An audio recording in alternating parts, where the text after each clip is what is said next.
Mitochondria.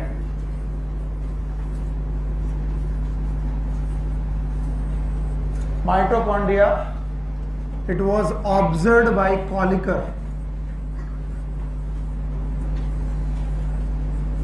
Observed by Kolliker.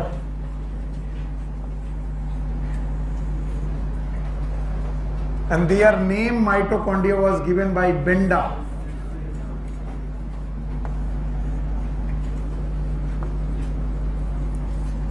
राजन खड़े हो। अब मैं जिस जिस सेल ऑर्गेनल का नाम पूछूं उससे जुड़े हुए साइंटिस्ट का नाम तुम्हें बताना है, बाकी बंद कर दो। ER, पोर्टर और थॉमसन, ठीक। गोल्गी बॉडी, एकदम शांत रहो बाकी लोग। गोल्गी बॉडी, समीम खड़े हो। Yes, Golgi body.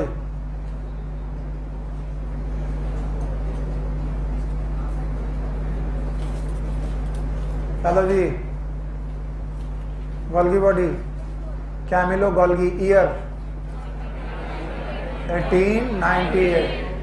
Yes, lysosome, de Duve, कौन सा scientist? De Duve. Unit membrane concept, कुछ नहीं यार, बैठो। Unit membrane concept, fluid mosaic model, Singer और याद है? कुछ याद नहीं है आपको, बिल्कुल गलत काम करते हैं। अब बातें करना बंद, सामने देखना चालू। So mitochondria was observed by Kolliker, name by Benda. बोलते हैं mitochondria they are not easily visible. इन्हें माइक्रोस्कोप से भी अगर तुम देखो तो ये इजिली विजिबल नहीं है, जब तक कि इनकी स्पेसिफिक स्टेनिंग ना की जाए। आप अगर इनकी स्पेसिफिक स्टेनिंग नहीं कर रहे,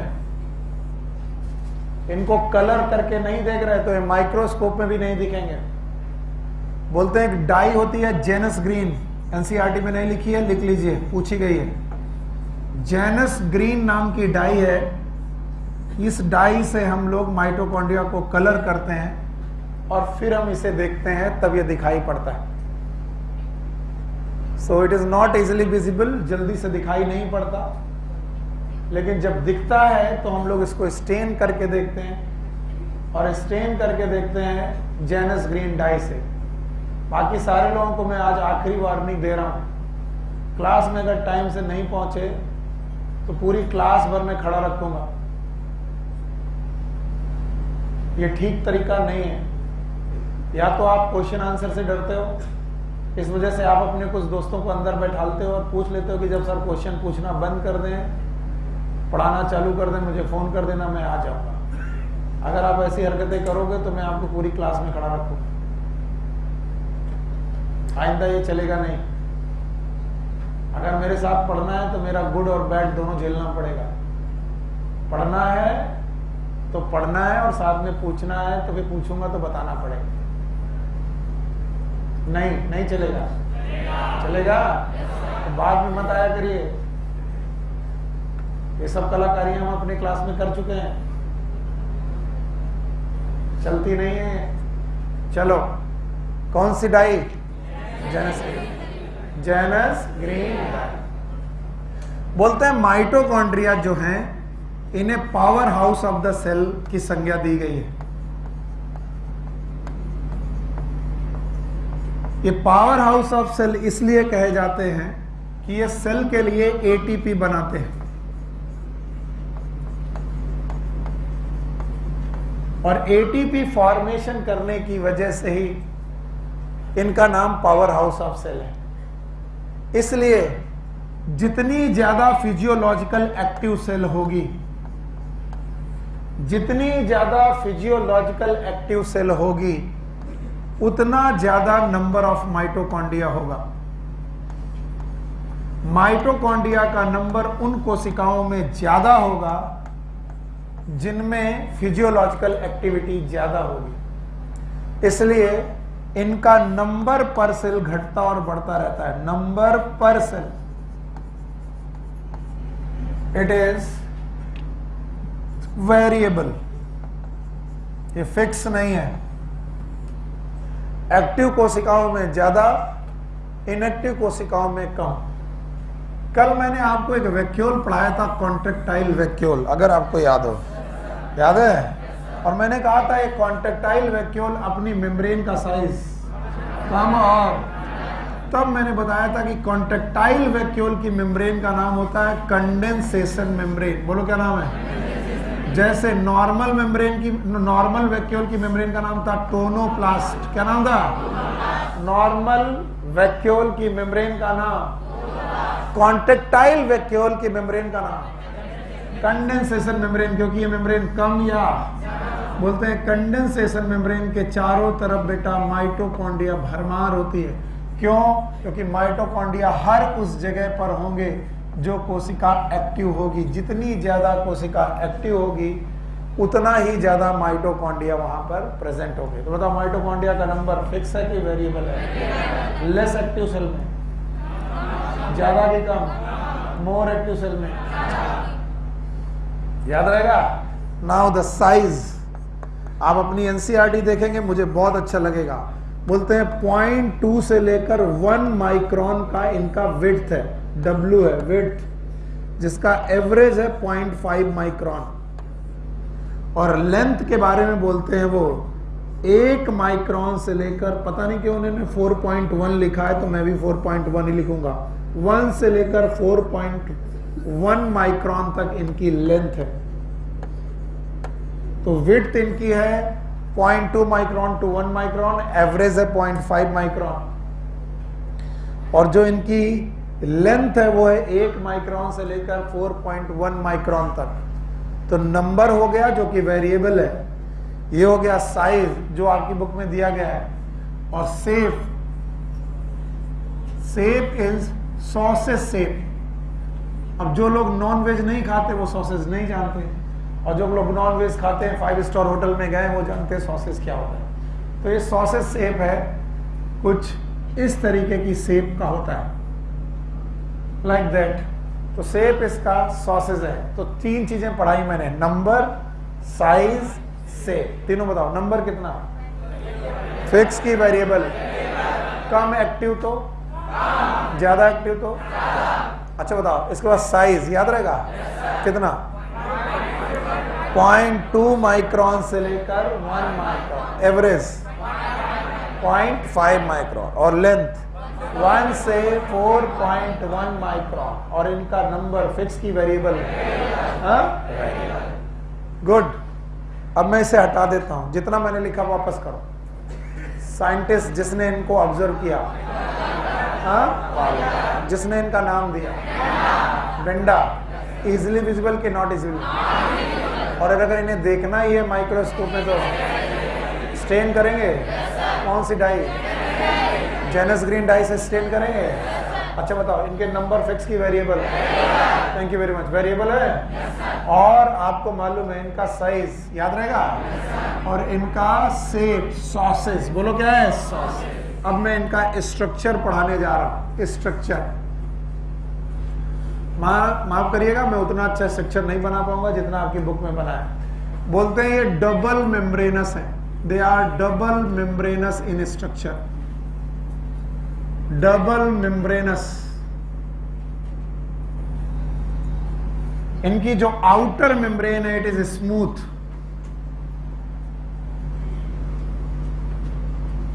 outer membrane it is smooth, कोई फोल्डिंग नहीं है इसमें। आउटर मेम्ब्रेन इनकी स्मूथ है। इसके बाद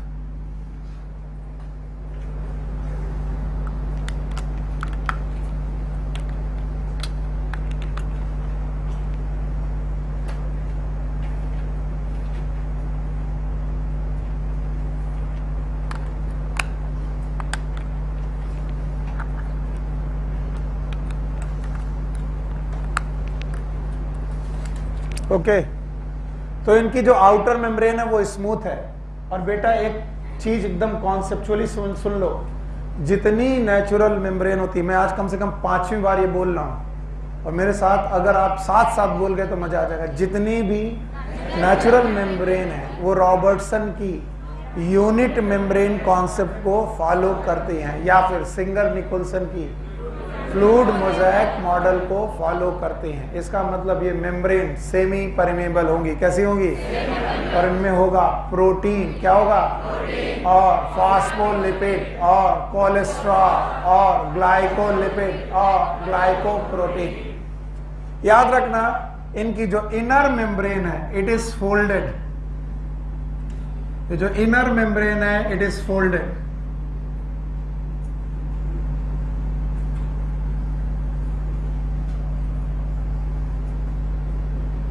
It is inner membrane.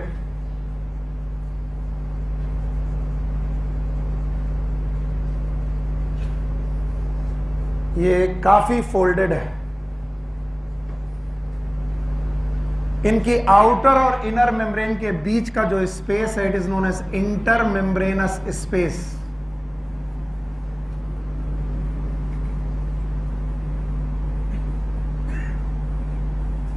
It is fluid filled. इसके अलावा इनके इनर सब्सटेंस में इनर वाला जो सबसे अंदर की cavity it is again fluid filled और इसकी फ्लूइड फिल्ड कैविटी का नाम है matrix. It is known as matrix. याद रखना, इनकी जो फोल्डिंग है these are known as crista और द क्रिस्टी।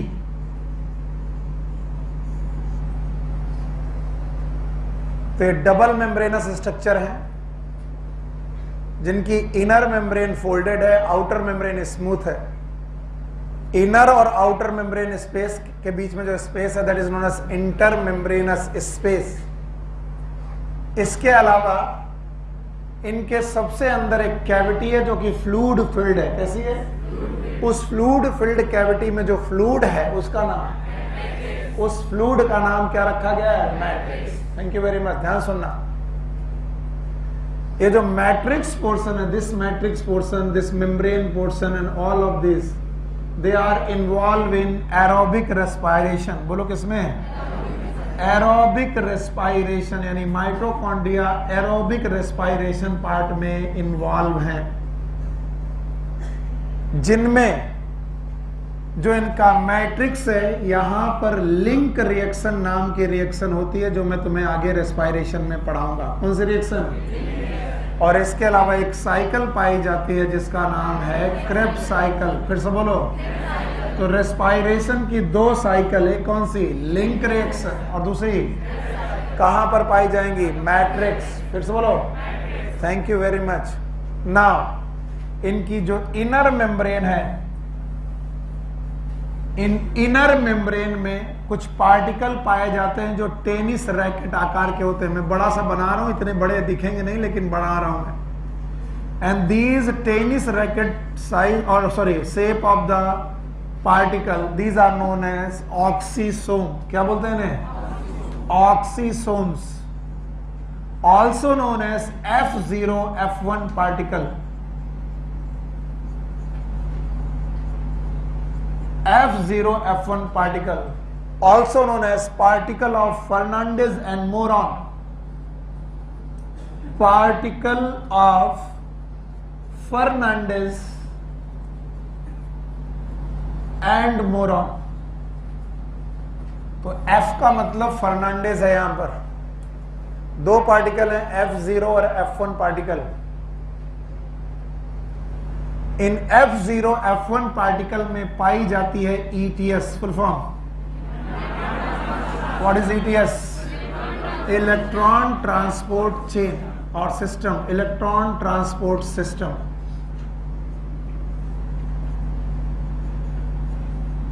और भाइयों बहनों ध्यान सुनना, इसी इलेक्ट्रॉन ट्रांसपोर्ट सिस्टम में एक हाइपोथेसिस दी गई है, नाम है केमी ऑस्मोटिक हाइपोथेसिस।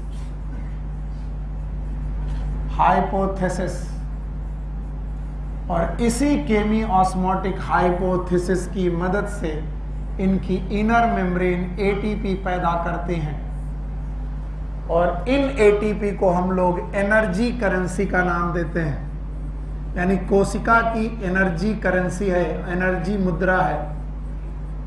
अगर कोशिका में हम एनर्जी की बात करेंगे तो किसकी बात करेंगे? एटीपी। और एटीपी बनाने की वजह से ही इनको हम power house of the cell भी कहते हैं। तो एनसीईआरटी में जहां पावर हाउस ऑफ सेल लिखा है वहां पर इनका कारण ध्यान से सुन लीजिए, पावर हाउस ऑफ सेल, क्योंकि ये क्या बनाते हैं? एटीपी।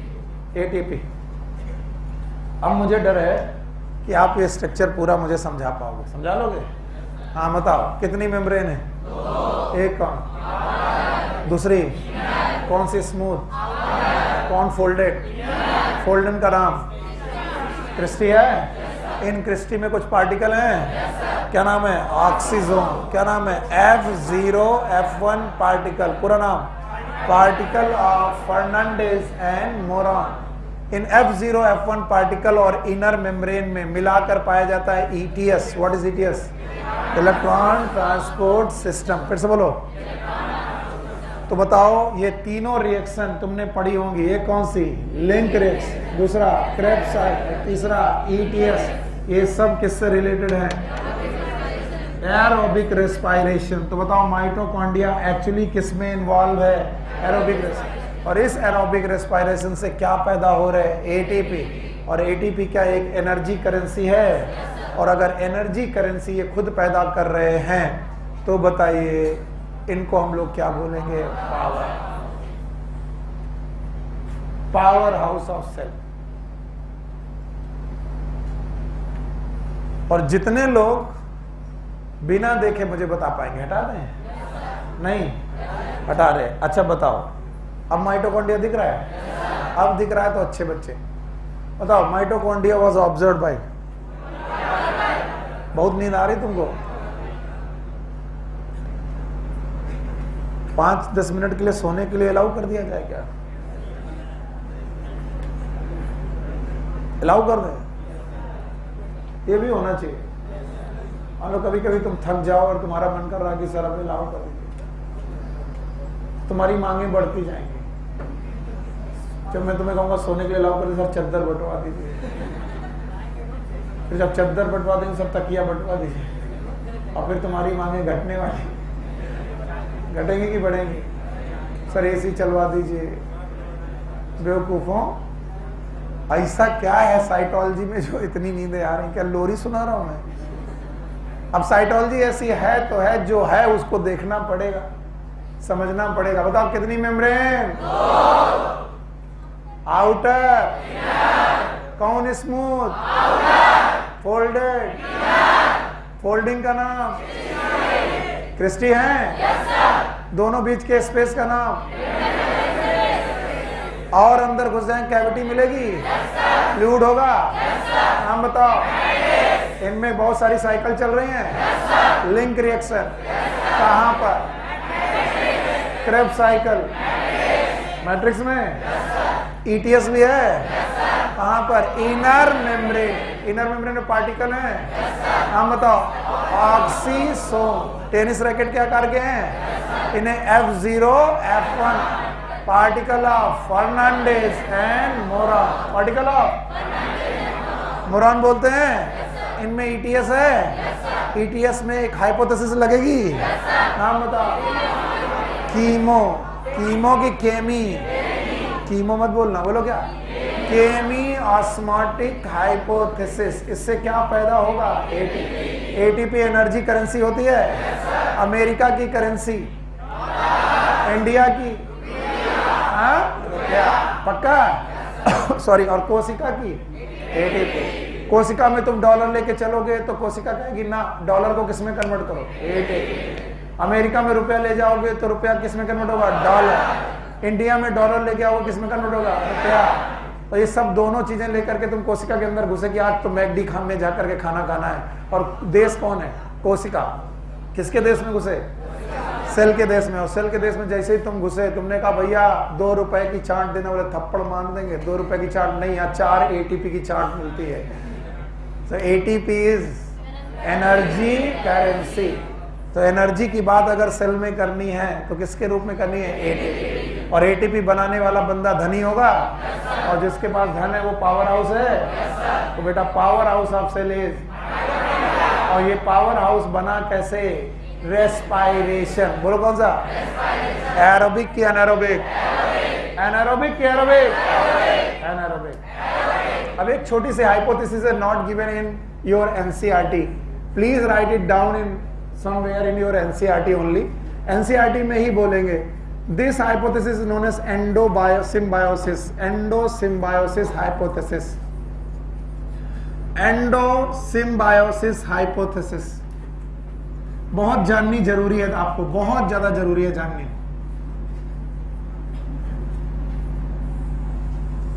तो इस हाइपोथेसिस के अनुसार ओरिजिन ऑफ लाइफ यानी जीवन की उत्पत्ति का कुछ सीक्वेंस इस तरीके का है कि पहले इस दुनिया में जीवन नहीं था, केवल केमिकल था। क्या था? अब सुनोगे नहीं, ओरिजिन ऑफ लाइफ में पढ़ना ही तो पढ़ लेना। पहले केवल क्या? केमिकल थे। क्या थे? केमिकल से बने ऑर्गेनिक सब्सटेंस। बोलो क्या बने? पहले ऑर्गेनिक सिंपल सब्सटेंस बने, फिर बेटा लार्जर ऑर्गेनिक सब्सटेंस बने, और वो जुड़ गए तो बने कोजरवेट्स। बोलो क्या बने? नाम तो सुना सुना लग रहा होगा, नहीं लग रहा है। बोले सर कुछ लोग कहेंगे ये कब पढ़ाने लगा अचानक? अरे पहले इस दुनिया में धरती माता में केवल समुंदर थे। क्या थे? सर ये तो हमको डोलची लग रही है, बास्केट लग रही है, समुंदर है। हाँ समुंदर है, जरा बड़ा करके देखोगे तो समुंदर। और इस समुंदर में थी हवा की पानी, और उसमें थे, और इस समुंदर में मछलियां तैर रही थी। ये अभी का समुंदर है कि बिलियन ईयर पहले का है? तब इस धरती में जीवन भगवान ने बनाया। ये भगवान ने बनाया हम मानते हैं, लेकिन साइंटिस्ट कहते हैं कि भगवान ने नहीं बनाया। क्या थे? तो इनसे क्या बने? ऑर्गेनिक से, कोजरवेट से बने वायरस। क्या बने? और वायरस से बनी पहली सेल प्रोकैरियोटिक सेल। बोलो क्या नाम? तो जो प्रोकैरियोटिक सेल है वो पहले बनी कि यूकैरियोटिक सेल? सो जाना इसके बाद, प्रो की यू। और हम सब जानते हैं कि प्रोकैरियोटिक सेल के पास न्यूक्लियस है कि नहीं है? है। पर क्या डीएनए है? No sir. क्या राइबोसोम है? 70s की 80s? ये प्रोकैरियोट पढ़ा रहा हूं मैं, यस और नो? क्या इसमें आरएनए है? तो बोलते सर कि दुनिया में पहली प्रोकैरियोटिक सेल बनी, और सर यूकैरियोटिक सेल बनी नहीं रही, प्रोकैरियोटिक सेल बनी पड़ी थी। बोलते हैं सर पहली बार यूकैरियोटिक सेल कैसे बनी होगी? बोले एक कोशिका दूसरी कोशिका के अंदर घुस गई, एंडोसिम्बायोसिस। एंडो यानी एक प्रोकैरियोटिक कोशिका दूसरी प्रोकैरियोटिक कोशिका के अंदर घुस गई। यस और नो? इसका मतलब मेम्ब्रेन के अंदर क्या आ गया? मेम्ब्रेन। क्या आ गया? और मेम्ब्रेन के अंदर मेम्ब्रेन आ गया तो हो गया कंपार्टमेंटलाइजेशन। बोलो क्या हो गया? सर कंपार्टमेंटलाइजेशन हो गया। और कंपार्टमेंटलाइजेशन किसकी आदत है? प्रोकैरियोट की यूकैरियोटिक? यूकैरियोटिक सेल की आदत है। तो याद करना, माइटोकॉन्ड्रिया को ये लोग एक प्रोकैरियोटिक सेल मानते हैं। क्या मानते हैं? फिर से सुनो, माइटोकॉन्ड्रिया को ये लोग क्या मानते हैं? प्रोकैरियोटिक। और ये प्रूव करते हैं कि यस, अगर माइटोकॉन्ड्रिया एक प्रोकैरियोटिक सेल है, कैसी सेल है? तो उसके पास क्या होना चाहिए? सेल का कि खुद का? तो क्या माइटोकॉन्ड्रिया डीएनए रखता है? राइबोसोम रखता है? आरएनए रखता है? और सर कोशिका तो डिवाइड भी करती थी। यस। तो क्या माइटोकॉन्ड्रिया डिवाइड कर सकता है? Yes, bye binary fission. हाँ, तो प्लीज ये जो तुमको मैंने एंडोसिम्बायोसिस हाइपोथेसिस पढ़ाई, इसका एक पैराग्राफ एनसीईआरटी ने लिखा है, थ्योरी का नहीं, बल्कि ये लिखा है कि माइटोकॉन्ड्रिया के पास क्या क्या होता है। अगर वो अंडरलाइन कर देंगे और मुझे बता देंगे तो मैं खुशकिस्मत हूं। बताइए, क्या माइटोकॉन्ड्रिया के पास इतना सब होने के अलावा, यानी मेम्ब्रेन होने के अलावा, मैट्रिक्स होने के अलावा, इंटर मेम्ब्रेनस स्पेस होने के अलावा, F0 F1 पार्टिकल होने के अलावा कुछ और सब्सटेंसेस भी होते हैं। बताइए क्या क्या होता है, बोलो क्या क्या होता है। डीएनए। क्या इनके पास अपना डीएनए है? Yes, they have their own DNA. क्या इनके पास अपना आरएनए है? Yes, they have their own RNA. क्या ये अपनी प्रोटीन सिंथेसिस करते होंगे? Yes sir. ये है 2018 का क्वेश्चन। माइटोकॉन्ड्रिया अपनी प्रोटीन सिंथेसिस अलग करते हैं। ये सेल वाली प्रोटीन सिंथेसिस है कि माइटोकॉन्ड्रिया? ये अपनी प्रोटीन सिंथेसिस अलग करते हैं। याद रखना, इनके पास डीएनए, इनके पास आरएनए, इनके पास प्रोटीन सिंथेसिस का करने का तरीका है। अगर प्रोटीन सिंथेसिस करते हैं तो इनके पास राइबोसोम भी होंगे। क्या है? Yes, they have their own ribosome and these ribosome are 70S। और 70S होना प्रूव करता है कि ये प्रोकैरियोटिक है। कैसा है? इसीलिए किसी ने क्वेश्चन पूछा कि बताओ यूकैरियोटिक कोशिकाओं में कौन सा राइबोसोम होगा? दोनों। साइटोप्लाज्म में होगा 80S, बोलो कैसा होगा? और माइटोकॉन्ड्रिया के अंदर कौन सा होगा? 70। तो सेल के अंदर एक की दोनों? इस बार के टेस्ट पेपर में क्वेश्चन था मैंने बोला था यूकैरियोटिक कोशिकाओं में कौन सा राइबोसोम? 70S दोनों। बताओ साइटोप्लाज्म में 80S, माइटोकॉन्ड्रिया में 70S। तो बताओ यूकैरियोटिक कोशिकाओं में एक राइबोसोम की दोनों? नहीं आ रहा सर, उसमें नहीं था शायद। मैंने जो क्वेश्चन बुकलेट बंटवाई है उसमें क्वेश्चन था ये। यस, टेस्ट में भी था। तो बताओ भाई क्या क्या करते हैं ये? डीएनए है, इनके पास अपना आरएनए। ये कोशिका का डीएनए आरएनए है कि माइटोकॉन्ड्रिया का? क्या ये अपनी प्रोटीन सिंथेसिस करते हैं? क्या ये अपना राइबोसोम रखते हैं 80S वाला कि 70S? और माइटोकॉन्ड्रिया चूंकि यूकैरियोटिक सेल में, तो यूकैरियोटिक सेल का अपना राइबोसोम बताओगे नहीं? और माइटोकॉन्ड्रिया का? तो सेल में 80S भी और 70S। और इसीलिए माइटोकॉन्ड्रिया को बोला जाता है it is semi autonomous cell organelle. ये अपनी जिंदगी खुद चला सकता है। जो अपनी जिंदगी खुद चला सकते हैं they are autonomous cell organelle. और ये आधा है क्योंकि अभी पूरी तरीके से बाहर निकाल दिया जाए तो मर जाएगा, लेकिन फिर भी इसके पास अपना डीएनए आरएनए है, तो हम लोग बोलते हैं ऑटोनॉमस। लेकिन it is known as semi autonomous cell organelle. याद रखना, एक सेल ऑर्गेनल और है जो सेमी ऑटोनॉमस है, इट इज क्लोरोप्लास्ट। कौन है बेटा? उसके पास भी क्या है? अपना डीएनए, अपना आरएनए, अपनी प्रोटीन, अपना राइबोसोम। तो याद रखना, एक इवोल्यूशन की थ्योरी के अनुसार, कौन सी थ्योरी?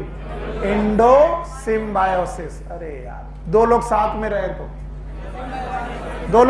रहे तो सिम्बायोसिस, और एक दूसरे के अंदर रहे तो एंडो। तो पूरा नाम एंडोसिम्बायोसिस। एंडोसिम्बायोसिस के अनुसार दो प्रोकैरियोटिक कोशिकाएं एक दूसरे के अंदर एंट्री कर गई, तो प्रोकैरियोटिक से क्या बना? यूकैरियोटिक। तो इसका साक्ष्य मिलना चाहिए, इसका एविडेंस मिलना चाहिए कि वाकई यूकैरियोटिक कोशिका के अंदर कोई प्रोकैरियोटिक कोशिका है क्या? बोलो कौन है? तो mitochondria it behave like prokaryotic cell. तो क्या माइटोकॉन्ड्रिया अगर प्रोकैरियोटिक सेल की तरह बिहेव कर रही तो इसका अपना डीएनए होना चाहिए? है। अपना आरएनए नहीं है? राइबोसोम, अपनी प्रोटीन सिंथेसिस कर लेते हैं। यहां तक कि माइटोकॉन्ड्रिया डिवाइड भी कर लेते हैं। इतने खतरनाक हैं। They divide by binary fission. Binary fission करना बैक्टीरिया का काम है, और ये लोग भी बाइनरी फिजन करके डिवाइड कर लेते हैं। तो हम लोग कह सकते हैं कि माइटोकॉन्ड्रिया में वो सारे गुण हैं जो किसके पास होते हैं? प्रोकैरियोट के पास। नहीं आया ना? आया? सबको आया? पक्का? मैंने एनसीईआरटी के बाहर कुछ नहीं किया, केवल एंडोसिम्बायोसिस के अलावा हटा रहा हूं। बताओ व्हाट इज माइटोकॉन्ड्रिया? किसने नाम दिया? कोलिका। जल्दबाजी में मत सोचो कि मैं वही पूछूंगा। किसने नाम दिया? वेंडा। किसने ऑब्जर्व किया? इजिली विजिबल है। तो क्या इनको मुश्किल से देखेंगे? कैसे? जेनस ग्रीन डाई डालेंगे? दिखाई पड़ेंगे? हाँ, इजिली कि मुश्किल से? अच्छा बताओ, नंबर, शेप, साइज, स्ट्रक्चर, 4 चीजें होती है, बोलो कौन?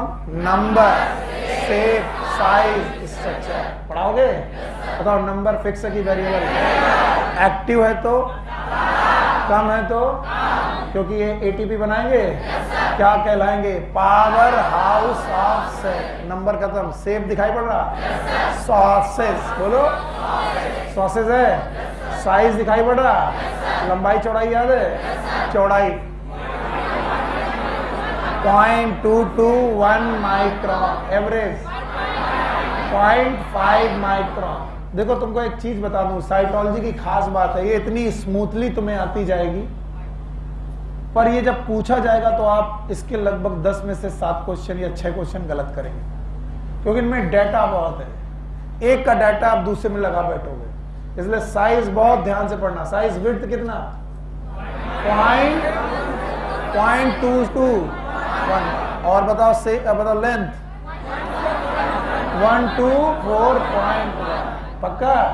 नंबर हो गया, शेप हो गया, साइज हो गया, स्ट्रक्चर दिख रहा? Single membranes.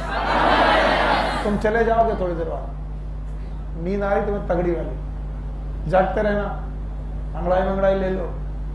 बताओ, सिंगल की डबल? बाहर वाली फोल्डेड है? Yes sir. फोल्डेड की स्मूथ? अंदर वाली? पता, 2 मेम्ब्रेन हो गई, स्पेस है, इंटर मेम्ब्रेनस स्पेस। पक्का? फोल्डेड वाली फोल्ड का नाम क्रिस्टी। क्रिस्टी, अंदर कैविटी गए, हवा भरी है? हवा है कि फ्लूइड? फ्लूइड फिल्ड कैविटी है, मैट्रिक्स बोलते हैं। अच्छा बताओ, मैट्रिक्स में 2 रिएक्शन है, लिंक रिएक्शन, क्रेब्स। पक्का? क्रिस्टी में F0 F1 पार्टिकल है, पार्टिकल ऑफ फर्नांडीज एंड मोरन, और इनमें होगा ETS। What is ETS? Electron transport system. और इसमें होगी हाइपोथेसिस, केमी ऑस्मोटिक हाइपोथेसिस। ये अपने कोर्स में है, कल को आ जाए केमी ऑस्मोटिक हाइपोथेसिस। इनर मेम्ब्रेन की आउटर मेम्ब्रेन? ETS इनर की आउटर? हाँ, पक्का? सब समझ गए?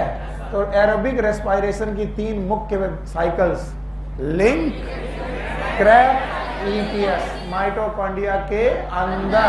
तो बताओ, माइटोकॉन्ड्रिया एरोबिक रेस्पिरेशन करेगा, क्या बनाएगा? ATP बनाएगा तो पावर हाउस होगा।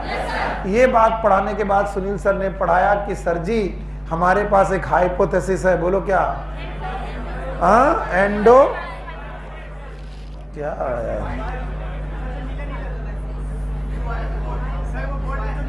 ये वाला? क्या यार हो बेटा, गरीब आदमी को परेशान मत किया करो यार। नहीं जानते टेक्नोलॉजी तो ऐसा मजा लोगे हमारा। ग्रीन करें, ओमेगा मतलब हरा। हाँ, तो भाइयों एवं बहनों, मेरे प्यारे बच्चों, मैं आपके सामने एक गीत सुनाने जा रहा हूँ, जिसमें जो त्रुटियां हों वो कृपया क्षमा करें। और गीत का नाम है एंडो सिम्बायोसिस। जब पहली बार सेल बनी तो यूकैरियोटिक थी कि प्रोकैरियोटिक? फिर 2 एक दूसरे के अंदर घुस गई, क्या बना दिया? यूकैरियोटिक। क्या कोई इसका साक्ष्य एविडेंस है? माइटोकॉन्ड्रिया। इसके पास अपना है, अपना आरएनए है, अपनी प्रोटीन, पूरा सेंट्रल डॉग्मा है, राइबोसोम है। और क्या ये डिवाइड कर लेता है? ऑटोनॉमस की semi autonomous? Semi autonomous. Sir चढ़ गया, कह रहा बहुत देर से वही पढ़ा रहे हो, अब दूसरा कुछ पढ़ाओ। ले दूसरा, प्लास्टिड। प्लास्टिक नहीं,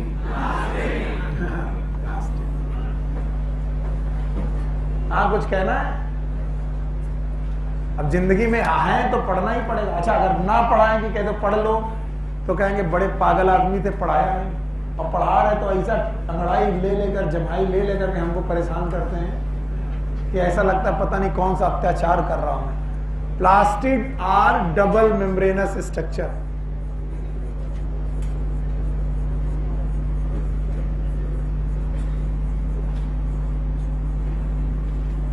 स्ट्रक्चर इनके बारे में सबसे पहले बताया था अर्नस्ट हैकेल ने। इनका नाम कभी तुमने पहले भी सुना होगा, सुना है पक्का? हाँ भाई, हम लोगों ने किंगडम सिस्टम पढ़े थे, 2 किंगडम, 3 किंगडम, 4 किंगडम, 5 किंगडम, याद है सब? हाँ, पूछते हैं। चलो खड़ी हो। 2 किंगडम सिस्टम किसने दिया? विटेकर ने। अच्छा, 2 किंगडम दिया Linnaeus, 3 Haeckel, 4 Copeland, 5 Whittaker, 6 domain याद है? डोमेन सिस्टम याद है? कार्ल वीज, पक्का? बैठ जा बिटिया। अरे क्या जमाई आ रही तुमको पगलवे, हम नहीं पढ़ाएंगे इसे। इतनी भयानक जमाई किया कि आंखों से आंसू निकल आए। अरे तुम लोगों का फेवरेट कौन कौन क्रिकेट खेल लेता है? हाँ, क्या बात, गर्ल्स में भी खेल लेते हैं? अरे वाह, गर्ल्स में कौन कौन ने हाथ उठाया था? माय गुडनेस, आप लोग क्रिकेट खेल लेते हो? बॉलिंग की बैटिंग दोनों? फील्डिंग? आइटमों का?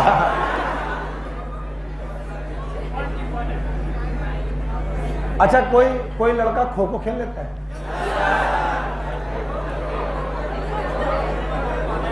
वैसे एक खेल माना जाता है लड़कियों का,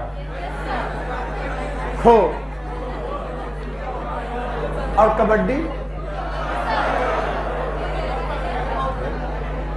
how many of you know about the football? खेलना जानते हैं? गजब यार। लूडो? कैरम? चेस? और इससे क्या बोलते हैं? इससे स्टापू, लंगड़ी, टंगड़ी। अच्छा, आप बताना ये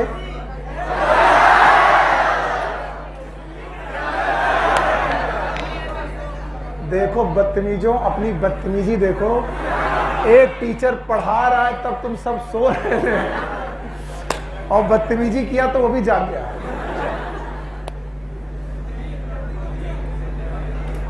क्या बात है यार।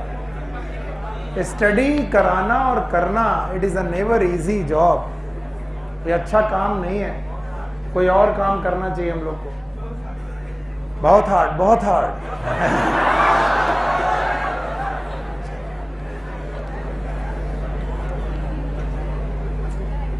कभी ना कभी जब तुम सेलेक्ट हो जाओगे, तुम्हारे मेडिकल कॉलेज में आऊंगा। मेडिकल कॉलेज में एक बड़ा सा फील्ड होता है, वहां पर क्रिकेट अलाउड रहता है। आप बस पहचान लेना, पता चला मैं पहुंचूंगा, तुम बोलो तुम कौन? फिर हम लोग मिलकर के क्रिकेट खेलेंगे, एक टीम बनाएंगे, पक्का? और जो हमको आउट कर लेगा उसको 5 रुपया देंगे। कह रहा तुमको आउट करना दो मेरे भाई हाथ। और वंस अपॉन ए टाइम, सास भी कभी। हाँ, आज हम बुढ़े हो गए, एक समय हम भी क्रिकेट खेलते थे। तुमने नेशनल खेला है? अबे नेशनल खेलो चाहे इंटरनेशनल खेलो, हमको आउट करोगे हम पैर लगा देंगे इससे। LBW रखेंगे नहीं, लेदर की गेंद से खेलेंगे नहीं, खेलेंगे कॉस्को की बॉल से।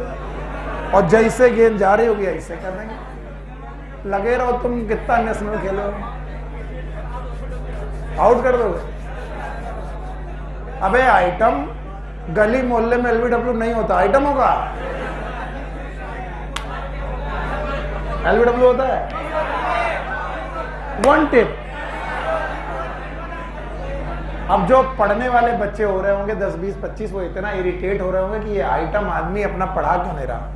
तो मैं अब जगाने के लिए मैंने इतना काम किया, अब मैं आपको पढ़ाने जा रहा हूं। प्लास्टिक की plastic. Thank you very much कि आप जाग गए। और ये एक डबल मेम्ब्रेनस स्ट्रक्चर है। जितने भी प्लास्टिड हैं या तो ये पिगमेंट रखते हैं, क्या रखते हैं? पिगमेंट। दे स्टोर पिगमेंट्स और they store reserve food material. या तो ये पिगमेंट बेटा रखते हैं या तो इनके पास रिजर्व फूड मटेरियल पाया जाता है प्लास्टिड्स में। और इन प्लास्टिड्स को इनके स्टोरेज मटेरियल के हिसाब से, किसके? स्टोरेज मटेरियल के हिसाब से 3 पार्ट का बांटा गया है। One is known as leucoplast, number 2 is known as chloroplast, and number 3 is known as chromoplast.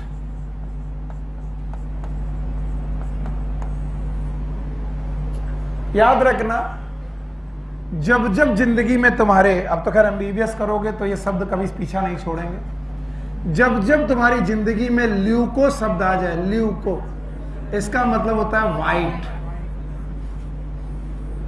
Leucocyte, WBC याद है? तो ल्यूको शब्द जब जब आ जाए इसका मतलब होता है व्हाइट। तो ऐसा प्लास्टिड जो व्हाइट कलर का हो, और व्हाइट को हम लोग कलर नहीं मानते, तो हम मानते हैं कि ये कलरफुल है कि कलरलेस? कलरलेस।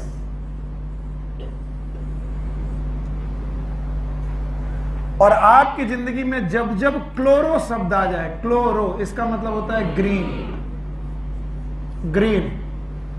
तो ये एक ऐसा प्लास्टिड है जो ग्रीन कलर का है,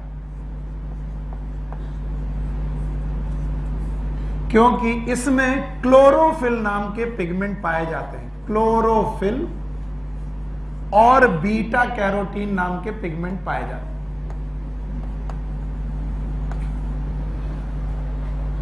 और जब जब आपकी जिंदगी में क्रोमो शब्द आ जाए, जिंदगी रंगीन मानिएगा भाई साहब। क्रोमो मतलब कलरफुल, कलरफुल, क्रोमो मतलब कलरफुल। और याद रखना, कलर को बनाने के लिए we have carotenoids and xanthophyll. अलग अलग प्रकार के कलर, लाल पीले कलर दिखाई पड़े। हमारे गुरुदेव ये हमें पढ़ाते थे कि टमाटर की जिंदगी में ये तीनों प्लास्ट आते हैं। टमाटर मतलब टोमेटो। तो जिसने भी टमाटर की खेती देखी है, उसने देखा है कि टमाटर शुरुआत में होता है वाइट। कैसा होता है? वाइट। और फिर कुछ दिनों बाद ये टमाटर हो जाता है हरा, दैट इज ग्रीन। और फिर जब ये बाजार में बिकने आता है तो ये हो जाता है लाल लाल, सफेद सफेद लाल। अच्छा, कलरफुल। तो बोलते हैं जब टमाटर वाइट है उस समय टमाटर में ल्यूकोप्लास्ट होते हैं। ल्यूकोप्लास्ट। जिस समय टमाटर ग्रीन है उसमें क्लोरोप्लास्ट पाए जाते हैं। और जिस समय टमाटर कलरफुल है उस समय उनमें क्रोमोप्लास्ट पाए जाते हैं। इससे एक बड़ी अच्छी थ्योरी पैदा होती है, वो तुमने ध्यान नहीं दी, कि these all plastid are inter convertible. Inter, that leucoplast can change in, can be change into, and chloroplast can be change into chromoplast. Yes, ये बात सच है कि ल्यूकोप्लास्ट को क्लोरोप्लास्ट में बदला जा सकता है और क्लोरोप्लास्ट को क्रोमोप्लास्ट में बदला जा सकता है। ये याद रखना। और ये क्वेश्चन सीपीएमटी का आया हुआ क्वेश्चन है। सौभाग्य कहो दुर्भाग्य कहो, सीपीएमटी होना बंद हो गया। अब सीपीएमटी नहीं होता, वरना ये डायरेक्ट क्वेश्चन था कि टमाटर की जिंदगी में कौन सा प्लास्टिड? तीनों। जब सफेद सफेद ल्यूकोप्लास्ट, जब हरा हरा क्लोरोप्लास्ट, और जब वो लाल पीला क्रोमोप्लास्ट। याद रखना, इन तीनों प्लास्टिड में जो ल्यूकोप्लास्ट है ये फूड स्टोरेज के काम आता है। किसके काम आता है? फूड। और इसको थोड़ा डिटेल में पढ़ना जरूरी है और उसके लिए बोर्ड खाली होना चाहिए, इसलिए मैं बोर्ड खाली करूंगा थोड़ी देर बाद। इतना जब आप मुझे बता दोगे, बताओ मैं क्या पढ़ा रहा हूं? प्लास्टेट। किसने बताया था? हैकेल। सिंगल मेम्ब्रेनस की डबल। और इनको 3 प्रकार का बांटा गया है on the basis of pigment and reserve food material. तीनों के नाम बताओगे? पहला ल्यूकोप्लास्ट, ग्रीन है कि व्हाइट है? दूसरा क्लोरोप्लास्ट, ग्रीन है कि व्हाइट है? और तीसरा क्रोमोप्लास्ट। बताओ किस में होंगे स्टोरेज मटेरियल? ल्यूकोप्लास्ट। किस में होगा क्लोरोफिल? Beta carotene, chloroplast. और किस में होगा कैरोटीनॉइड्स? किस में होगा ज़ैंथोफिल? क्रोमोप्लास्ट। पक्का है? क्या टमाटर की जिंदगी में तीनों प्लास्ट आते हैं? बोलो तीनों में कौन कौन? जब व्हाइट है तो, जब ग्रीन है तो, और जब कलरफुल है तो। अब जरा ल्यूकोप्लास्ट को और गौर से सुनो। Leucoplast, these are the plastids. ये वो प्लास्टिड्स हैं which store reserve food material।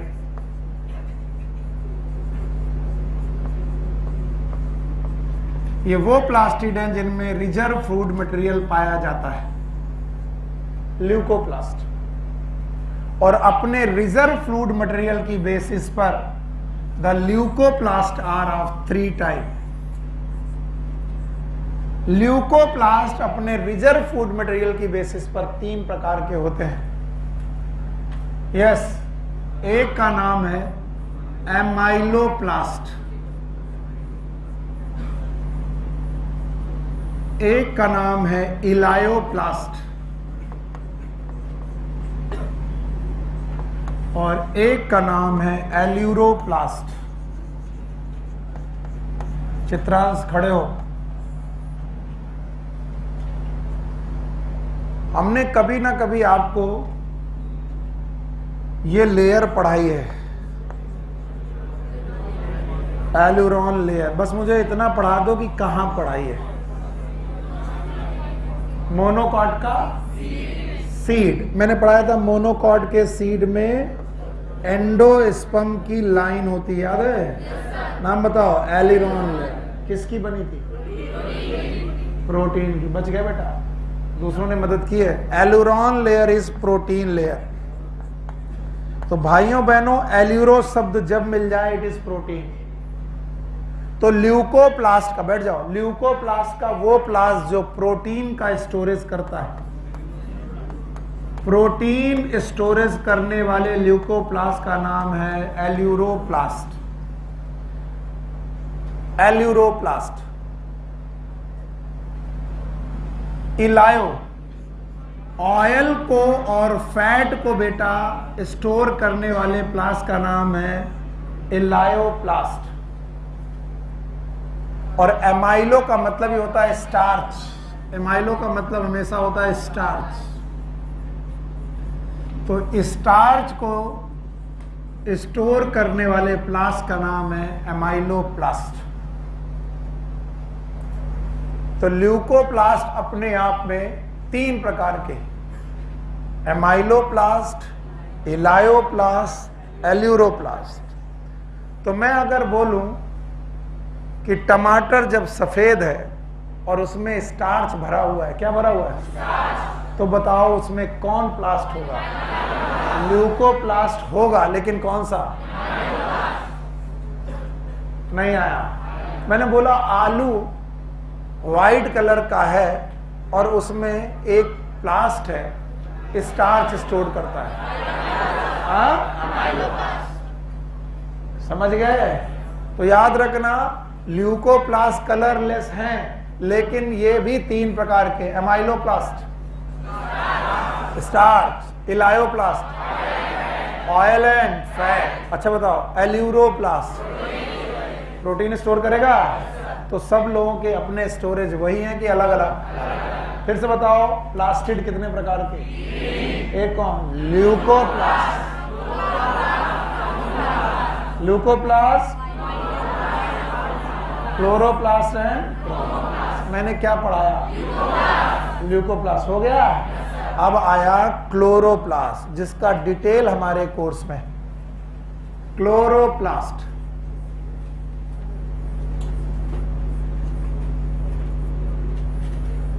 these are green color plastids, green color plastids,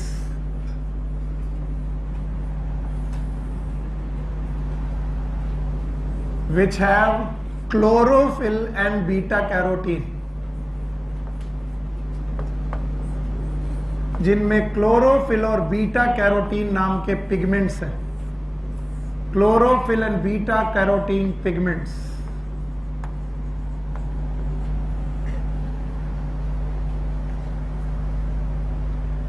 चार पॉइंट ध्यान सुनना, नंबर, शेप, साइज, स्ट्रक्चर।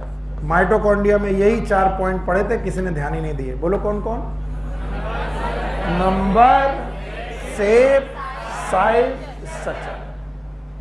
बोलते हैं इनका नंबर वेरिएबल है, 1 क्लोरोप्लास्ट पर सेल इन क्लेमाइडोमोनास। क्लेमाइडोमोनास, क्लेमाइडोमोनास में 1 पर सेल। एक सेल में कितना? 1। पक्का? Good, yes. आप शुरू से पढ़ रही हैं? आप पीछे, आप शुरू से क्लासेस पढ़ रही हैं? नहीं, बैठ जाइए।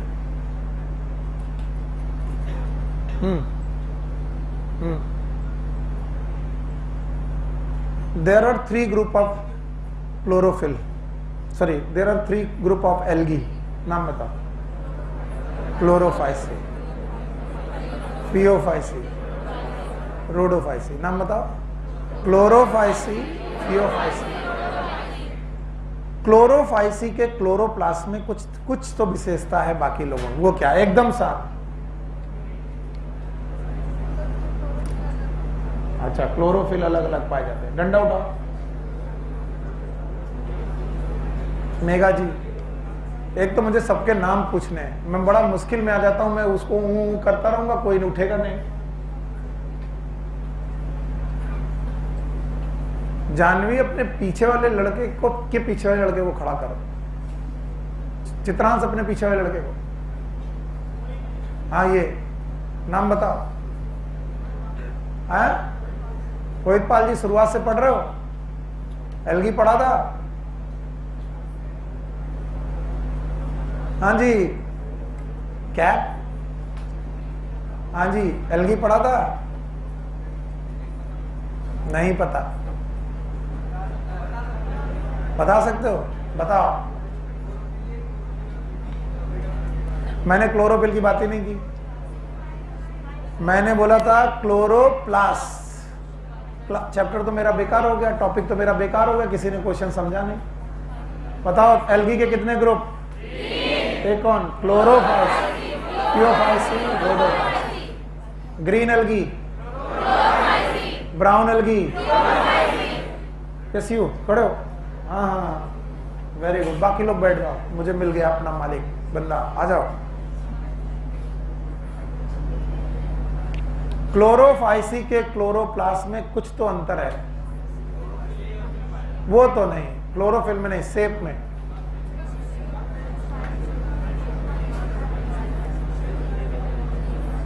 मत पूछिए सर, क्या क्लोरोफाइस के क्लोरोप्लास्ट सब सेल में एक जैसे कि अलग अलग? हाँ, कब शेप हो सकते हैं? कहां पर? क्लेमाइडोमोनास। रिबन शेप हो सकते हैं? स्पाइरो गायरा। गडल शेप हो सकते हैं?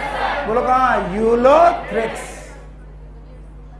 मैंने ये बात पढ़ाई थी कि बताओ, क्लोरोफाइसी के मेंबर में बैठ जाओ, क्लोरोफाइसी के मेंबर में बैठ जाओ, बैठ जाओ। क्लोरोप्लास्ट का जो शेप होता है वो हर बार फिक्स है कि वेरिएबल? वेरिएबल। अभी फिर से मैं पढ़ा रहा हूं कि क्लेमाइडोमोनास क्लोरोफाइसी का मेंबर है, और क्लेमाइडोमोनास यूनिसेलुलर एल्गी है। कैसा? और उसमें क्लोरोप्लास्ट एक होगा कि मैनी? एक सेल में। और बोलते हैं 20 से लेकर के 40 क्लोरोप्लास्ट पाए जा सकते हैं इन मीजोफिल सेल। अब कोई मुझे बताएगा मीजोफिल सेल क्या होती है? एनाटॉमी पढ़ी है? लीफ पढ़ी थी? एडेक्सियल और एबैक्सियल एपिडर्मिस पढ़ी थी? मिडरिप पढ़ी थी? पैलिसेड पढ़ा था? स्पॉन्जी पढ़ा था? इन सेल का नाम मीजोफिल। मीजोफिल सेल हरी थी। इनमें कितने नंबर हो सकते हैं? 20 से 40 एक सेल में। और ये कौन पढ़ा रहा है? मैं कि एनसीईआरटी? एनसीईआरटी। यस, आपका नाम क्या है? यस, हाँ, रिया। कब से पढ़ रही हैं आप? शुरू से कि अभी आए? कितनी क्लासेस से? हाँ, सेल से। उसके पहले नहीं पढ़ा? वीडियोस नहीं देखे? पिछली बार कितने नंबर आए? ठीक, बैठो। चलिए, नंबर बताओ। नंबर क्या एक सेल में एक हो सकता है? बोलो कौन? क्या 20 से 40 पर सेल भी हो सकते हैं? नाम बताओ। मीजोफिल। शेप सुनिए, शेप इज लेंस शेप। अब आप लेंस जानिए किस आकार का होता है? उसी आकार के होते हैं, लेंस शेप। और साइज ये लार्ज होते हैं और इसीलिए सबसे ज्यादा इजिली विजिबल है। अगर कोई सेल ऑर्गेनल सबसे ज्यादा इजिली, बहुत इजिली विजिबल है तो वो कौन है? क्लोरोप्लास्ट। एक तो कलरफुल, ऊपर से साइज स्मॉल की लार्ज। अब जरा देखिए, आपकी बुक में साइज दिया गया होगा, लेंथ क्या दी गई? 5 से 10 माइक्रोमीटर ये इनका लेंथ है। और विड्थ 2 से 4 माइक्रोमीटर इनकी विड्थ है। तो नंबर इनका वेरिएबल है, कभी कभी 1 है पर सेल, कभी कभी 20 से 40। शेप इनकी लेंस शेप है और साइज इनके लार्ज हैं। और एनसीईआरटी लिखती है ये पहली 2 लाइनों में कि ये बहुत इजीली विजिबल है। जहां लिखा हो वहां पर लिख लेना। बताओ कौन बहुत मुश्किल से विजिबल था? माइटोकॉन्ड्रिया। और कौन बहुत इजीली विजिबल? क्लोरोप्लास्ट। क्योंकि इनका साइज लार्ज है कि स्मॉल? लार्ज। बाकी के रेस्पेक्ट में लार्ज है। बताओ लेंथ कितनी? 5 से 10 माइक्रोमीटर और विड्थ 2 से 4 माइक्रोमीटर। अब आया स्ट्रक्चर। मैं पढ़ा रहा हूं स्ट्रक्चर, मैंने पहले ही पढ़ाया। स्ट्रक्चर में ये डबल मेम्ब्रेनस है। इनके पास एक आउटर मेम्ब्रेन है, ये रही, और इनकी आउटर मेम्ब्रेन स्मूथ है।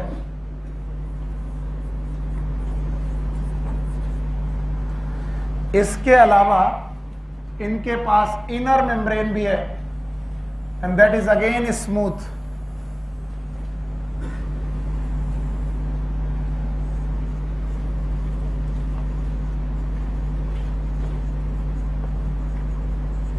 and it is outer membrane.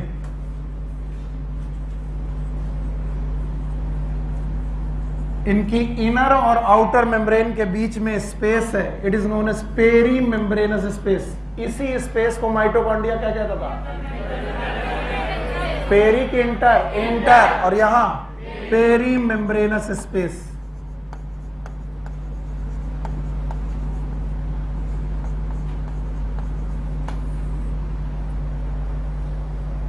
Peri membranous space.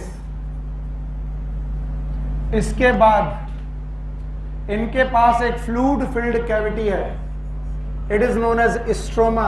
चलो बताओ माइटोकॉन्ड्रिया की फ्लूइड फिल्ड कैविटी है मैट्रिक्स, इसका नाम स्ट्रोमा। और इस स्ट्रोमा के अंदर क्वाइन शेप्ड, जैसे सिक्के होते हैं, क्वाइन शेप्ड मेम्ब्रेनस स्ट्रक्चर्स हैं, जिसमें से हर एक मेम्ब्रेनस स्ट्रक्चर का नाम थाइलाकॉइड, थाइलाकॉइड, और पूरे ग्रुप ऑफ थाइलाकॉइड का नाम ग्रेना।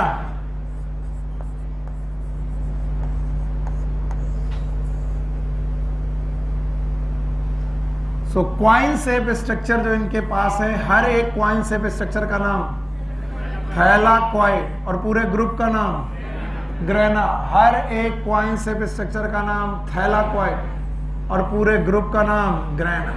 पूरे ग्रुप का नाम ग्रेना। बोलते हैं एक ग्रेना दूसरे ग्रेना से मेम्ब्रेनस स्ट्रक्चर से जुड़ा हुआ है, and these membranous structure are known as stroma lamellae.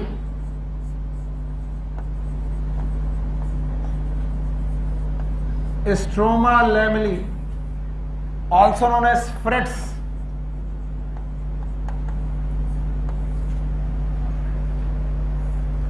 इन्हीं को हम लोग फ्रेट्स का भी नाम देते हैं।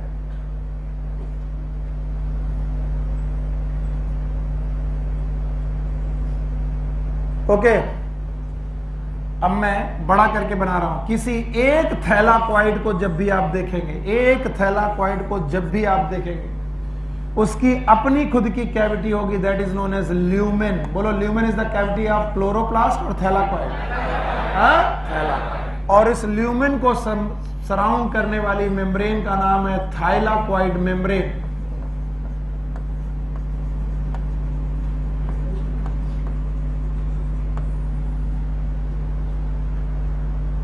और इन्हीं थाइलाकॉइड मेम्ब्रेन में पाई जाएंगे क्लोरोफिल,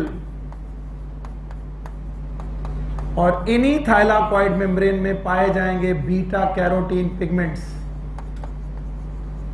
इसका मतलब पिगमेंट रखना आउटर मेम्ब्रेन का काम, इनर मेम्ब्रेन का काम नहीं है। पिगमेंट रखना थाइलाकॉइड मेम्ब्रेन का काम है, और जहां पर भी पिगमेंट हो रहा है उसका नाम थैलाकॉइड, और थैलाकॉइड के ग्रुप का नाम ग्रेना। तो हम कह सकते हैं इन्हीं ग्रेना में होगा पिगमेंट सिस्टम। पिगमेंट की पिगमेंट सिस्टम, पिगमेंट सिस्टम। जिन लोगों ने थोड़ी भी बेटा फोटोसिंथेसिस पढ़ी है वो जानते हैं पिगमेंट सिस्टम दो होते हैं, एक PS1 और एक PS2। पक्का? तो PS1 और PS2 ये कहां मिलेंगे? ग्रेना में। कहां पर? ग्रेना और थैलाकॉइड में। इसीलिए ग्रेना में होंगी लाइट रिएक्शन। कौन सी रिएक्शन? और लाइट रिएक्शन के दौरान बनेगी एटीपी। क्या बनेगी?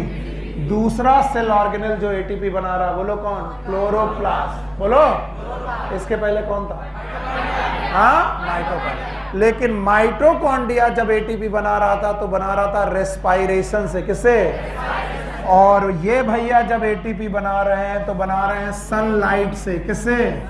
और सनलाइट से एटीपी बनने की वजह से ये पार्ट है फोटोसिंथेसिस का। किसका पार्ट है? तो बताओ, दोनों लोग एटीपी बनाते हैं, लेकिन एक भैया एटीपी बनाते हैं किससे? रेस्पायरेशन। और एक किससे? फोटोसिंथेसिस। कौन करता है फोटोसिंथेसिस? क्लोरोप्लास्ट। पक्का? बाकी बचा हुआ पोर्शन है स्ट्रोमा। और भाइयों बहनों, इन्हीं स्ट्रोमा में पाई जाती हैं डार्क रिएक्शन। नाम तो सुना ही होगा, बोलो कौन सी रिएक्शन? और अगर नहीं सुना है तो आप सुन लो। इन डार्क रिएक्शन में दो साइकिल हैं, एक का नाम है C3, दूसरे का नाम C4। मेन इज क्या? इसका नाम केल्विन साइकिल है। और इसी केल्विन साइकिल से भाइयों बहनों बनता है स्टार्च। क्या बनता है? इसी से बनता है कार्बोहाइड्रेट। तो हम लोग कह सकते हैं कि इनकी स्ट्रोमा में कार्बोहाइड्रेट और स्टार्च को बनाने वाले एंजाइम पाए जाते हैं। एनसीईआरटी में जहां पर भी ये बात लिखी है उसे अंडरलाइन करो। तो बताओ, इनके स्ट्रोमा में कार्बोहाइड्रेट स्टार्च को बनाने वाले एंजाइम पाए जाएंगे। तो बताओ, वो एंजाइम जो कार्बोहाइड्रेट को बनाएंगे वो ग्रेना में प्रेजेंट होंगे कि स्ट्रोमा में? इसीलिए हमारे सर पढ़ाते थे लाल जी डरे से। लाल जी डरे से पता नहीं क्यों पढ़ाते थे, तो हमने भी सीख लिया था। बोलते थे लाल मतलब लाइट रिएक्शन, जी मतलब ग्रेना, डरे से मतलब डार्क रिएक्शन, से मतलब स्ट्रोमा। तो बताओ, लाइट रिएक्शन कहां पर होगी? ग्रेना। और डार्क रिएक्शन स्ट्रोमा। किस में बनेगा एटीपी?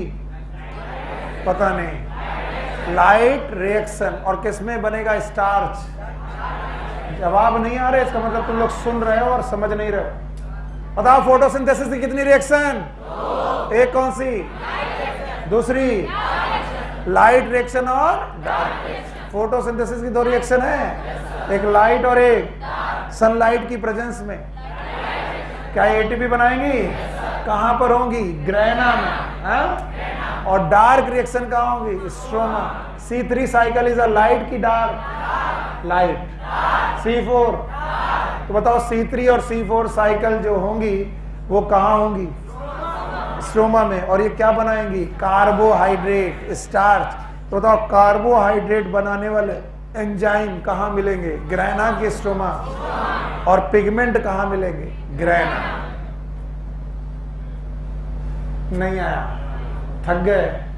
नहीं, थकना नहीं है, चाहे कुछ भी हो, धीरे धीरे ही सही मगर चलते रहे, चलते रहो। हमें मालूम है तुम पे कितना प्रेशर चढ़ा हुआ है, कितना समस्याओं से तुम लोग गुजर रहे हो, लेकिन फिर भी चलते रहो।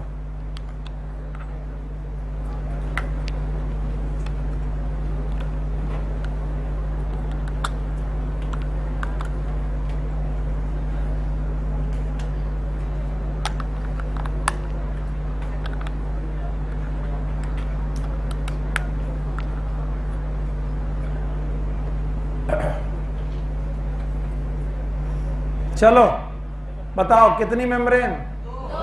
एक कौन? इनर और एक। इनमें किसमें पिगमेंट है? नहीं है? तो फिर ये क्लोरोप्लास्ट पिगमेंट रखता भी है? रखता है। अंदर पहुंचेंगे कैविटी मिलेगी। कैविटी का नाम? हाँ, उसमें क्वाइन से स्ट्रक्चर मिलेंगे। नाम बताओ। थैलाकोइड ग्रुप होगा। नाम बताओ। ग्रेना आपस में जुड़े होंगे। नाम बताओ। Stroma lamellae. दूसरा नाम फ्रेट्स। बताओ ग्रेना में पिगमेंट के साथ सिस्टम होगा। नाम बताओ। कितने प्रकार के? दो। एक कौन? PS2 और एक PS1। ये सिस्टम जो बनाएंगे रिएक्शन करेंगे। कौन सी? लाइट रिएक्शन से क्या बनेगा? ATP। क्या माइटोकॉन्ड्रिया ATP बनाता था? क्लोरोप्लास्ट भी बनाता है। क्या वहां केमी ऑस्मोटिक थी? यहां भी होगी? यस। नो सर नहीं, यस सर। इसमें भी होगी। जहां जहां ATP बनेगा वहां वहां बोलो मेरे साथ वरना गड़बड़ करोगे। जहां जहां क्या बनेगा वहां वहां केमी ऑस्मोटिक हाइपोथेसिस होगी। गांठ मान लो चुटैया में, फिर मत कहना है। बताओ क्या माइटोकॉन्ड्रिया में केमी ऑस्मोटिक हाइपोथेसिस होगी? सूर्य बाबू क्या हो गया? सरदर्द? छोड़ दें? क्या हो गया? रोना? प्यास लगी है? मेरे पास तो पानी है नहीं, किसी से मांग लो। बोलो सिस्टर प्लीज। पानी नहीं पियोगे? सिस्टर नहीं बोलना है, बोलो। हाँ, बोलना ही चाहिए। और उसमें बोलने वाली बात क्या? वो तो है। सर इतना पका पका के पढ़ा रहे हो, मत पढ़ाओ सर, डांस करते हैं। ये वाला इसको किसका है? ऑनलाइन नहीं जाना चाहिए। ये वाला किसका है? पिक्चर का नाम बताओ।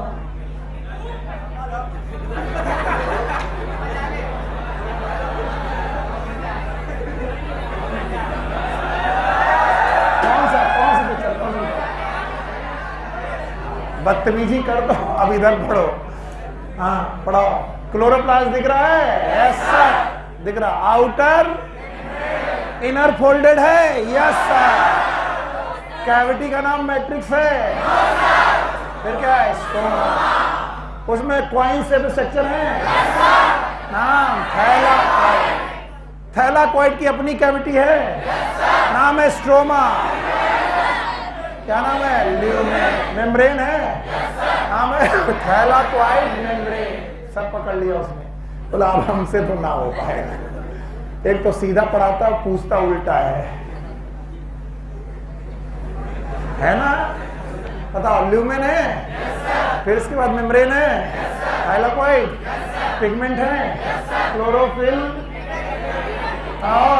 बीटा कैरोटीन ग्रुप में है। फोटो सिस्टम कितने? 2, PS1 PS2 दोनों मिलकर के लाइट रिएक्शन क्या बनाएंगे? ATP केमियो ऑस्मोटिक हाइपोथेसिस होगी। मैं तुम्हें ट्रेन कर रहा हूं ताकि फोटोसिंथेसिस जब पढ़ाने आऊं भले 50 बच्चे हैं लेकिन उन्हें लगे कि यार कुछ तो आईला ऐसा था।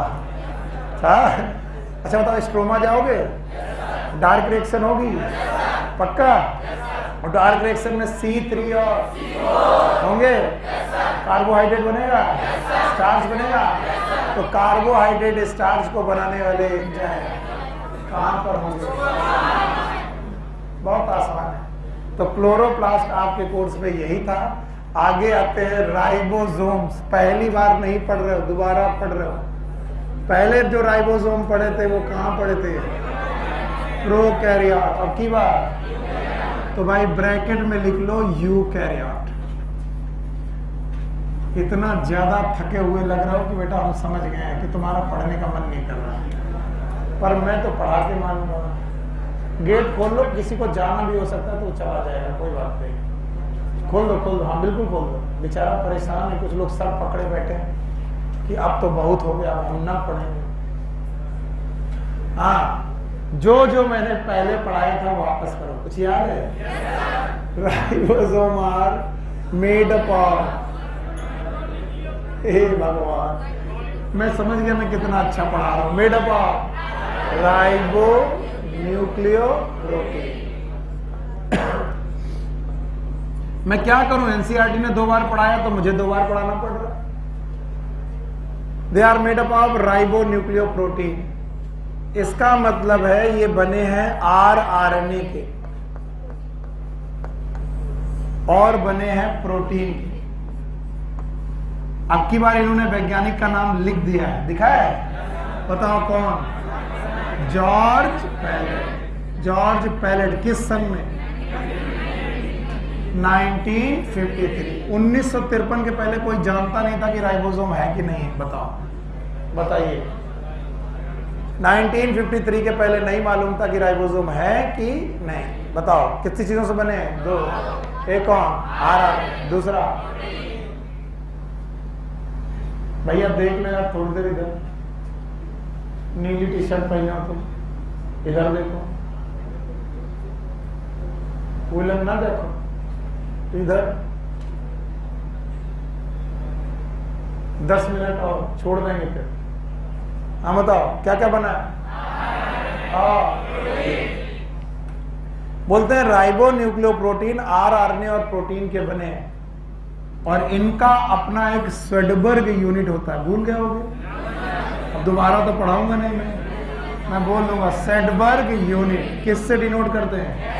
That is directly proportional to sedimentation coefficient. Sedimentation coefficient that will tell about, क्या बताएगा? Density and size. Density and size of ribosome,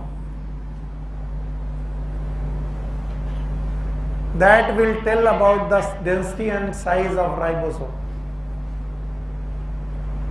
तो मैंने ये पढ़ा दिया है कि एक स्वेडबर्ग नाम के साइंटिस्ट थे जिन्होंने सेडिमेंटेशन किया प्रोटीन का और आरएनए का, और उनकी डेंसिटी और उनके साइज के हिसाब से कोफिशिएंट बनाए।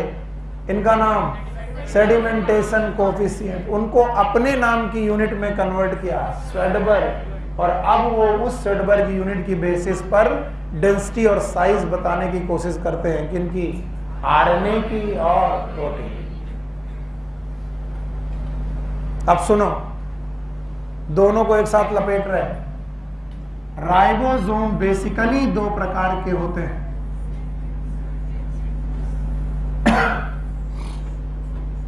One is known as 70S, पढ़ा चुका हूं। दूसरे प्रकार के राइबोसोम होते हैं 80S, इसमें S का मतलब सुनील सर, अच्छा, स्वेडबर्ग यूनिट। चाहे 70S हो चाहे 80S हो, इन दोनों में 2 यूनिट होती हैं। Both have 2 units. इनमें से एक का नाम है स्मॉलर यूनिट और दूसरे का नाम है लार्जर यूनिट। अगर इंटरेस्ट दिखाओगे तो एक नई चीज पता चलेगी तुम्हें, जो जेनेटिक्स में दोबारा काम आएगी, और नहीं दिखाओगे तो मैं तो पढ़ा ही दूंगा। बोलते हैं 70s यूनिट में जो स्मॉलर यूनिट होती है, स्मॉलर, और जो लार्जर यूनिट होती है, इनके यस स्वेडबर्ग यूनिट चेंज है। इसमें बताओ 30s और यहाँ 50s। बताओ 50 और 30 कितना होना चाहिए? 80। कितना हुआ? 70। और यहां पर भी स्मॉलर और लार्जर। स्मॉलर वाली 40s और लार्जर वाली 60s। यहां खत्म नहीं होती कहानी, इंटरेस्ट मत खो। 30s हो कि 50s हो, they are made up of rRNA plus protein। तो इसमें 21 से 21 प्रोटीन होती है। आई डोंट नो कितनी होती है, गिन नहीं पाऊंगा, 21 के आसपास होती हैं। बाकी rRNA होता है जिसकी स्वेडबर्ग यूनिट 16s होती है। ये नई बात है, इसको नोट कर लेना कि जो 30s में आरएनए की स्वेडबर्ग यूनिट होती है वो 16s होती है और बाकी सब प्रोटीन होती है। और जो 50s है इसमें भी प्रोटीन होती हैं और साथ में rRNA होता है। और ये rRNA दो प्रकार का होता है, एक 23S और एक 5S। मुझे पक्का मालूम है किसी को कोई मतलब नहीं, पढ़ाते रहो सर हम नहीं पढ़ेंगे, लेकिन ये तुम्हारे कोर्स में है। मैं कसम खा के कह रहा हूं गंगा मैया की, जो अब मैं लिखने जा रहा हूं, गंगा मैया कसम खा कह रहा हूं, ये बिल्कुल तुम्हारे कोर्स में। एनसीईआरटी चैप्टर का नंबर है मॉलिक्यूलर बेसिस ऑफ इनहेरिटेंस। इसमें जो 80S है इसमें भी प्रोटीन है प्लस rRNA है, पर भाइयों rRNA जो है इसमें है 18S। बोलो कौन सा? और जो इसकी 60S यूनिट है, यस भाइयों, इसमें भी प्रोटीन है और इसमें भी rRNA है। और यकीन मानो ये सब rRNA आपके कोर्स में दिए गए हैं और इनके जो rRNA हैं वो हैं 28S। थप्पड़ मारेंगे, ये क्या लिखा है? कंटा बहुत जोर का मारेंगे हम, सही हो जाओगे। बोलो कौन सा? 28S, 5.8S और 5S। और कुछ लोग कह रहे होंगे उल्टी आ रही है सर, पर याद रखना आज मॉलिक्यूलर बेसिस ऑफ इनहेरिटेंस का चैप्टर खोलना और यूकैरियोटिक rRNA पूछना, उसमें ये लिखा होगा, देखना 5S, 5.8S, 18S, 28S। किसी को कोई मतलब नहीं, कोई मतलब नहीं सर, पढ़ा लो भाड़ में जाओ। तो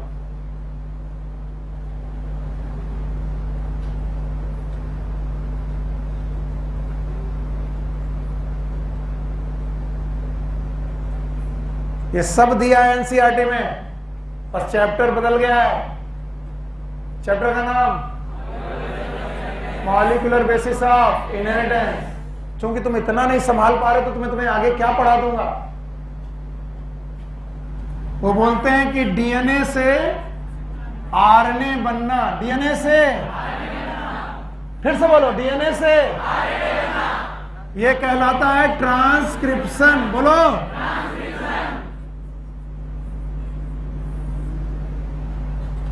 और इस ट्रांसक्रिप्शन को करने वाले एंजाइम नाम है, यस, डीएनए डिपेंडेंट। बोलो, डीएनए डिपेंडेंट आरएनए पॉलीमरेज। किसी को मतलब नहीं, एक बच्चे को भी मालूम होगा तो मैं अपने आप को खुश हो जाऊंगा।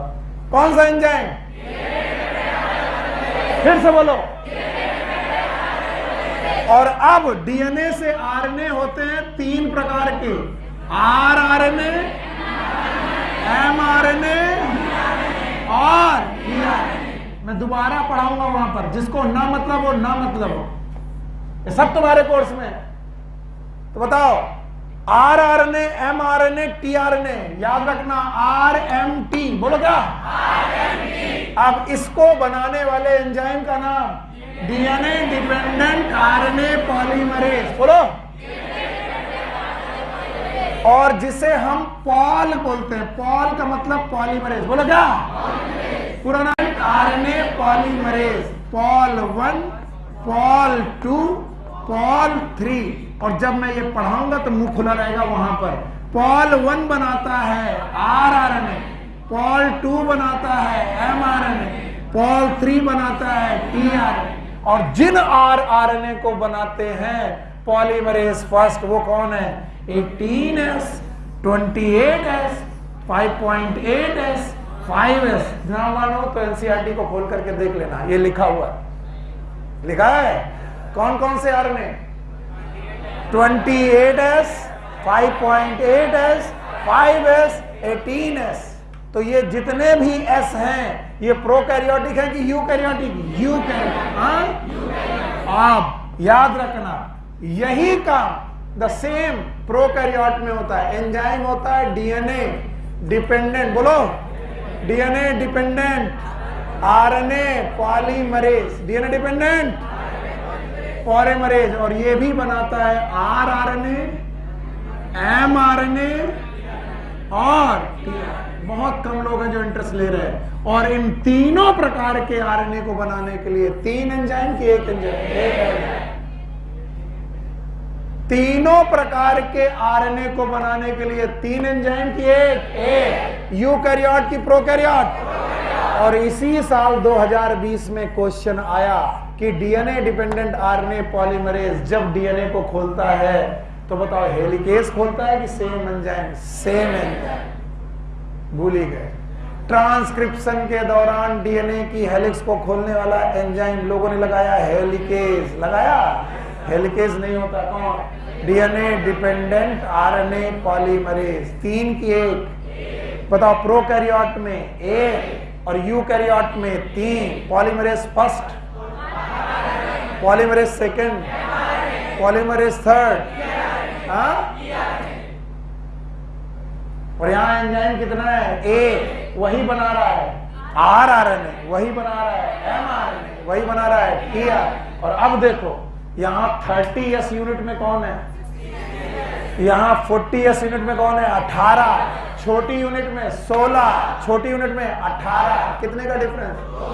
इतना भी याद रखोगे तो काम चलेगा। छोटी यूनिट में, छोटी यूनिट में, छोटी यूनिट का नाम, छोटी यूनिट का नाम बताओ। यहां पर 16, यहां पर 18। याद तो मैं करवा ही लूंगा, वो मेरा काम है।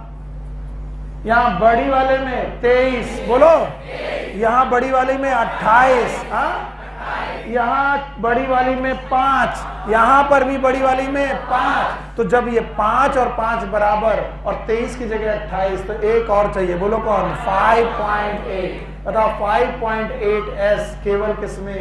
यूकैरियोट। एक ऐसा SrRNA जो दोनों जगह है, 5S, चाहे प्रोकैरियोटिक राइबोसोम चाहे यूकैरियोट। सर आप ये एक्स्ट्रा पढ़ा रहे हो, नो डाउट सर, ये एक्स्ट्रा नहीं है, मैं कसम खा कह रहा हूं, ये एक्स्ट्रा ये कहां मिलेगा? Molecular basis of inert. और मेरी कतई इच्छा नहीं है कि मैं तुमको अपना नॉलेज थोप दूं, नहीं, मेरी इच्छा नहीं रहती। मैं एक्स्ट्रा पढ़ाने में कभी भी नहीं रहता हूं। मैं चाहता हूं उतना आ जाए जितना बुक में लिखा है। और बहुत कम लोग हैं जो इसको रिपीट कर पाएंगे। जो लोग रिपीट करेंगे मेरे साथ करें, बोलो राइबोसोम। अब मुझे कुछ नहीं आता, अगर रिपीट कर गए दोस्त तो तुम बेटा बहुत अच्छे बच्चे हो। राइबोसोम जिंदगी में कितने तरह करके देखे? 2, 1 70S और 1 कर गए तो बेटा मम्मी का समय नोटबुक मत देखना। कर गए तो तुम मुझे सुन रहे थे। बताओ 70S प्रोकैरियोटिक है,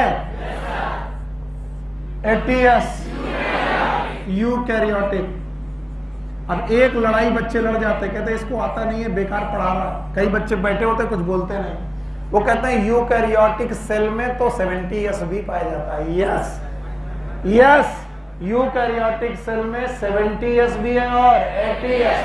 पर मैं कभी राइबोसोम ब्लड का नाम लेकर पूछूं, सेल का नाम नहीं, क्या राइबोसोम, मैं बोलूं प्रोकैरियोटिक राइबोसोम, यूकैरियोटिक 80s, तब दोनों मत बोलना, तब बोलना 80s यूकैरियोटिक, 70s। और अगर मैं पूछूं यूकैरियोटिक सेल में कौन से राइबोसोम, 70s भी 80s।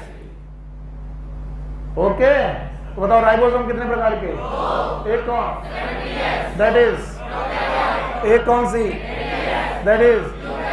अब ध्यान सुनना, 70s की दो यूनिट, स्मॉलर और, तो पहले रही स्मॉलर और फिर लार्जर, स्मॉलर वाली लार्जर वाली, पक्का। अच्छा, यूकैरियोटिक याद है, एक स्मॉलर और एक, बताओ स्मॉलर 40, लार्जर 60, पक्का। तो चाहे ये हो, चाहे ये हो, चाहे ये हो, चाहे ये हो, बने किसके हैं, RNA और प्रोटीन के बने हैं। तो बताओ चाहे छोटी यूनिट हो चाहे बड़ी यूनिट हो, RNA और प्रोटीन की है। अब प्लीज देखना मत, मैं देखूंगा कि तुम्हें कितना है, तुमने मुझे कितना सुना। बताइए 30s में प्रोटीन होगी, खूब सारी, यस। साथ में RNA होगा, बोलो कौन सा, 16। बहुत अच्छे बच्चे हो, सुन रहे थे इसका मतलब। बताओ यहां पर भी होगा, प्रोटीन होगी, बोलो RNA होगा, बोलो 16s की 18s।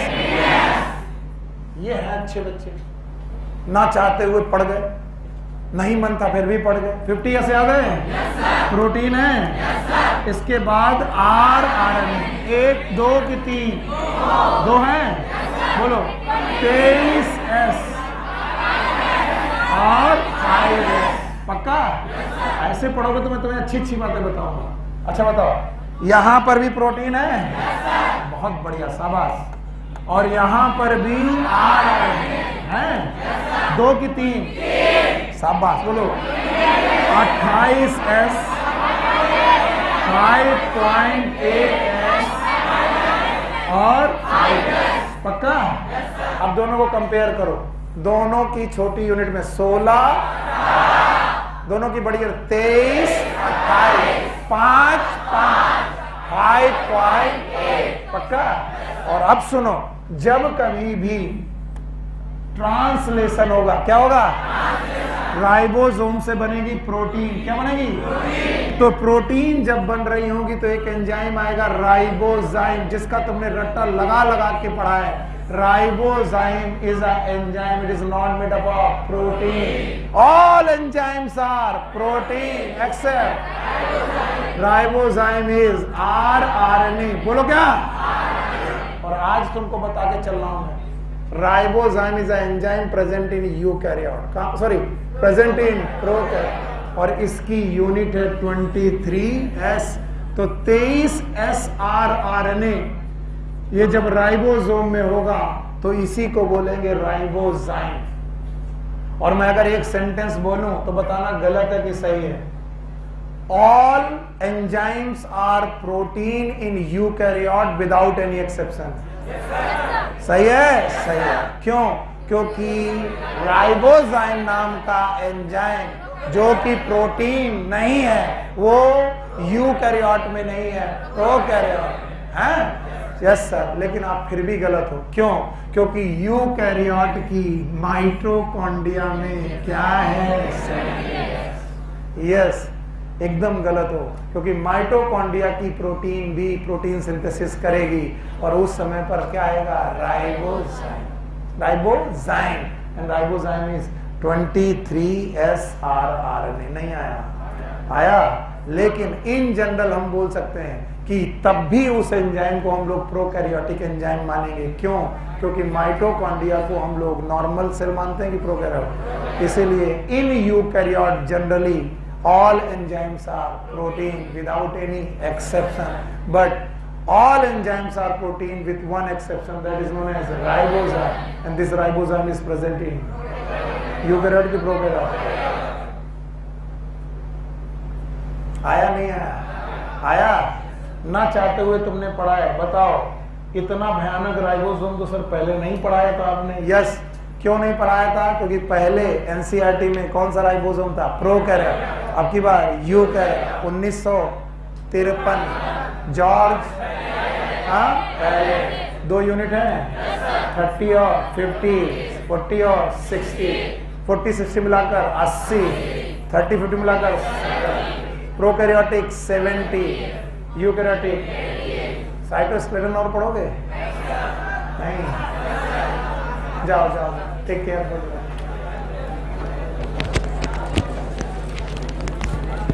शाम को 6 बजे आगे बढ़ेंगे इम्यूनिटी में, वैक्सीनेशन।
मैसेज किया पता नहीं, अब तुम्हारे में तो हम क्या करें,